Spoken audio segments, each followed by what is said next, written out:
দেগঙ্গায় দুই civic volunteer বাইকে করে রাতে ফিরছিলেন, সে সময় কারা যেন গুলি চালিয়ে পালিয়ে যায়। পায়ে গুলি লেগে এক সিভিক ভলেন্টিয়ার হাসপাতালে ভর্তি। কিন্তু কারা চালালো গুলি? এলাকার ক্লোজ সার্কিট ক্যামেরা ফুটেজ থেকে কিছু আঁচ করা গেল। কোনো পুরনো শত্রুতা নাকি কোনো রাজনৈতিক দ্বন্দ্ব? জিয়াউল প্রতিনিধি সরাসরি আমার সঙ্গে রয়েছেন, বলতে পারবেন জিয়াউল কি জানতে পারছে পুলিশ এখনো পর্যন্ত?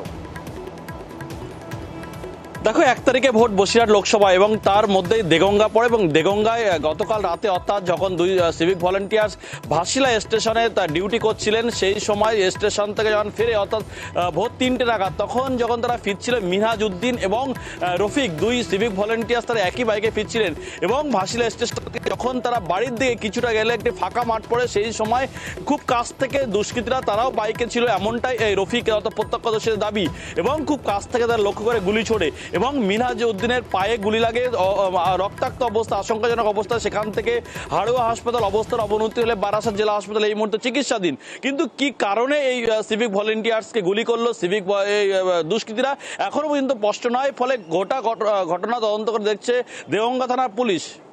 একদম এবং দেগঙ্গা থানা পুলিশ এবং রফিকের যেটা স্পষ্ট, তারা হেলমেট মাথায় ছিল এবং তারা প্রায় 1 থেকে 2 কিলোমিটার তাদের পিছনে ধাওয়া করে।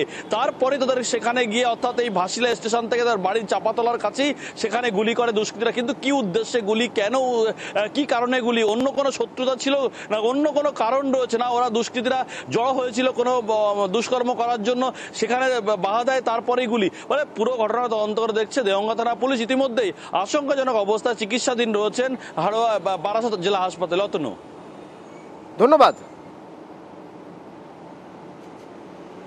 আসার পথে ওদের পিছু ধরে রেলগেট থেকে এই একটা বাইক দুজন ছিল, ওরা এই জায়গায় এসে দাঁড়িয়ে দেখছিল যে পিছন ধরেছে কে, সে আসতেছে কিনা। আর তারপরেই ওরা পিছনে এসে সাইডে এসে বললো যে মারবো বলি, থেকে গুলি করে বেরিয়ে গেল। কটা গুলি চালিয়েছে? গুলি বললো 5,000 কাছে লেগে। তেমন কোনো এনে পার্টি কথা কোনো কিছু নেই। ডিউটি করছিল, সিভিল ডিউটি করছিল, ওখানে কিচ্ছু সেই সময় করেছে তো? না, ও পিছনে বসছিল।